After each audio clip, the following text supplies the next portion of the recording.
Hi, I'm Chelsea Feinstein. I'm the social media editor here at Partners in Health, and we have a very special guest in our Boston offices today. This is Will Butler of Arcade Fire. Hello. We're really excited to have him. Arcade Fire has been big supporters of PIH for many years. Can you tell us a little bit about how you got involved with PIH? Yeah, so one of our lead singers, my sister-in-law, my brother's wife, Regine Chasang, is of Haitian descent. She was born in Montreal, but her parents left Haiti in the 60s. And kind of as soon as we could quit our day jobs, we were like, oh, we should do something for the world. And Regine was like, I would like to do something for Haiti. And we all said, okay. And we were kind of looking for people that were doing good work in Haiti. And it was actually my parents gave my brother the book Mountains Beyond Mountains. On sale now at Amazon. Free 2-day delivery. And it kind of got passed around by everyone, and it was very obvious. It's like, oh, we should work with these people. What about the book and PIH made you think that? I found that I really related to the kind of punk rock moral side of it, where it's just, we are gonna, this is the right thing to do, and we are going to do this thing. I mean, in punk rock, it's kind of like, I don't know how to play guitar, but I'm gonna play it, and I'm gonna do it, you know, and I mean, Paul was obviously a very competent doctor. There were people doing competent things, but there's kind of this single-minded, this is the right thing to do, and I will do it, and like, here we go, which really resonated. And then that it was backed up with results and was also empirically based. It's like the combination of being extremely moral and extremely empirical. It's like, yes, high fives forever. And yeah, so that was about a decade ago now, more than a decade. And on our second album and on our tour for Neon Bible, we started giving $1 per ticket to Partners in Health for every ticket sold, and kind of having volunteers giving literature and things like that, like having there be a Partners in Health presence at all our shows. Yeah. And that's through a partnership that Arcade Fire does with PlusOne, which offers $1 from every ticket sold to the kind of charity of the band's choice. How did you get involved with PlusOne? Well, so this was pre-PlusOne. PlusOne kind of came about a few years ago as our violist, Marika, who grew up very involved in trying to make the world better. Yeah. And she's like, oh, this is a good idea, and other people should be doing this idea. And the band had kind of casually been trying to get other people on board, both with Partners in Health and the $1 per ticket thing, because it's so goddamn easy. It's like not even enough to do, but it does. It's like a structural way to bring in a decent amount of money. And if you expand it to a lot of bands, then you could be getting a lot more money. So we'd kind of casually been trying to expand it, and then Marika Shaw took it and was like, oh, I think we should formally try to expand this. Kind of in the spirit of their like Partners in Health needing partners and health. But so now PlusOne has been around a few years now, and she connects bands both with Partners in Health, but also with other organizations of a similar caliber that are doing work in prison reform or doing work in homelessness. Or they now have kind of a stable of local organizations in different cities, both in Canada and the U.S. and Europe, and then also people like Partners in Health that are doing good work around. So there's bands like Vampire Weekend and The National are doing $1 per ticket and kind of helping support Partners in Health. And so PlusOne has been trying to expand that and figure out how to movement build. Yeah, can you talk a little bit about kind of the impact you've seen of that, besides just the $1 that comes from every ticket? What sort of kind of advocacy movement have you seen develop in your fan base and some of these other bands as well? Yeah, that's the big question mark, is how to, because I have seen a lot of individuals get really excited, both about specifically Partners in Health, but also about Haiti or Haitian culture, through the exposure at our shows. And we're really trying to figure out how to make that more durable and how to make it more than, how to know if it's more than a smattering, or which, to be honest, even if you get half a dozen people in a crowd of 10,000, that's something. Mm-hmm. But you kind of want to, that's the trick, is like figuring out the balance between making people feel good and making people feel uncomfortable so that they do more good. Which goes on. But yeah, we've had volunteers in every city, and they come together and they talk to people, and part of it is just them meeting each other and them being local and being face to face with other people who care about global health or care about poor people, and they're like at a show and they're doing something together, and forming the volunteers into a group is almost as important as, probably more important than them talking to the crowd. Right. So yeah, we've tried to do it on a number of levels, and we kind of keep trying to figure out how to make that more real and more solid and mm-hmm. more directional. That's great, and we obviously really appreciate the support, and I think we've seen a lot just among PIH supporters that people know Arcade Fire and associate you guys with being supporters, so that's great that you can do that.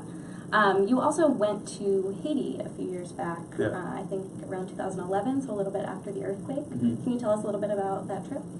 Yeah, so that was my first time down in Haiti. Most of the bands, Win and Regine, had been down a couple times. We'd actually been scheduled to go the year before, but then the earthquake happened. But we went down, we kind of visited the Partners in Health sites.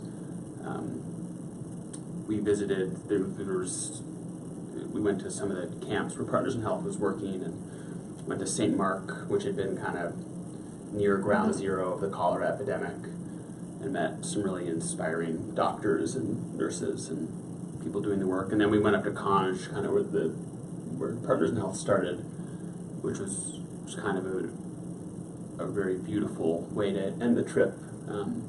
We played a show there. We brought out a Haitian band called Ram, Mm-hmm. who were really awesome, and we opened for them. And we played, and there was like a kind of a little mini crowd of people, but then there were like maybe 400 people sitting on the fence in the distance, just being like, what are these people doing and what's going on? But very warmly. And then Ram played, and it was literally like old women throwing down their crutches and like dancing, and people like on motorcycles doing wheelies and like and donuts, and like kids dancing, and like the people who were in line to be at the clinic in the morning were like, oh, I'm gonna go down to this dance party, and there's something really beautiful about that. In rural Haiti, which is very moving.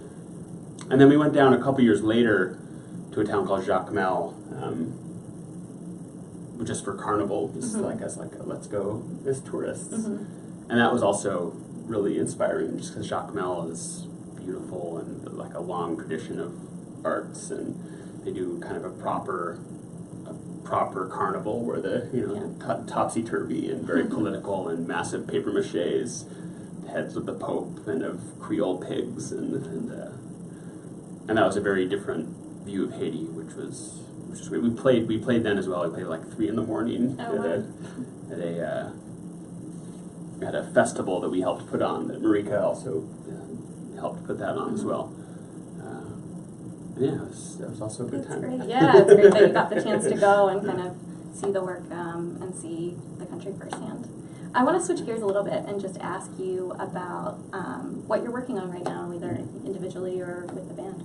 Yeah, so the band is recording, finishing up a record, hopefully finishing it up, and then we'll go on tour next year. I'm actually at school this year. I'm going to the Kennedy School at Harvard. They do a 1-year mid-career Master's of Public Administration, so I'm studying.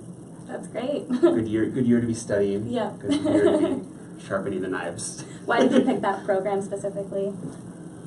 I picked it because I both wanted an American Studies degree, and I wanted a to know more about global development because through Partners in Health, I've learned a bit about what a horrifying shit show it is.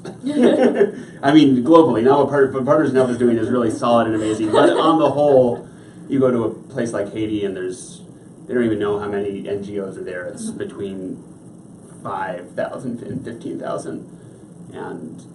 And I think America has slowly been getting better at helping poor people abroad.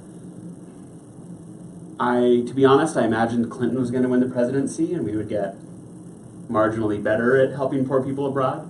And I wanted to be knowledgeable just for my own sake, but also so I could be a more effective advocate, both for people who are making policy and also for people who had never heard of what was going on in the world. And for people, I meet a lot of really excited young people who are really smart and who are going to change the world, and I want to be a better resource for them if they're really passionate about something, and be like, oh, this is what I know about that, and this is what I know that is suspicious about that, and this is what I know that's really beautiful about what you're trying to do. So I kind of want to be a better resource both to Arcade Fire fans and to America. Yeah, and when people come to you saying that they want to help, what do you tell them for ways that just the average person can help kind of make the world a better place? I think it depends on where they're coming from. And I think everyone's situation is different. I think about Paul, whose engagement with Haiti started essentially because he didn't get a Fulbright to go to Africa. So he said, oh, okay, I'll go to Haiti. And then he's been there for 30 years and had a very deep and rich and amazingly profound and effective work life in Haiti. But he was like, oh, okay, sure, I'll do this. My involvement with Haiti came because my sister-in-law is Haitian, and I met her, like when her grandmother died, I went to her funeral, and all her, her whole family, half of them came up from Queens, and the other half were in Montreal, and she was like kind of a missionary descent, and they were singing a lot of the same hymns that like my Mormon family had sung as they were like crossing the plains. So there's a real sense of connection there. So some people I want to connect to Haiti, and I want to figure out that connection. Some people, I think all Americans should be connected to Haiti. I think all Americans should be connected to Liberia, particularly, in terms of what Partners in Health is doing, where I feel like a deep American urge to be like, this is our world, and we need to know this, and we need to be talking about this, and it needs to be present in our sense of history. So certainly for Americans, I like to bring that side out. For humans who are trying to do good in the world, I think there's a need for work on all levels. One of the great Partners in Health doctors I met has since moved on and has been working in prisons in Alabama. Like that is very necessary. Yeah. And so it's very personal and it's very face-to-face, figuring out how to get people to change the world, because some people have a spark and it needs to be brought into a flame, and some people need the spark. And to me that is mostly nurtured in face-to-face conversation and in face-to-face seeing things and talking and even talking about literature and talking about film and talking about movies. And I feel like people's deep engagement with culture in the world leads to actually caring about poor people. That is, it's trying to build that sense of like a movement for poor people, and there's a number of avenues where that can happen. And sometimes it's very collegiate and scholarly, and sometimes it's a little more rock and roll. And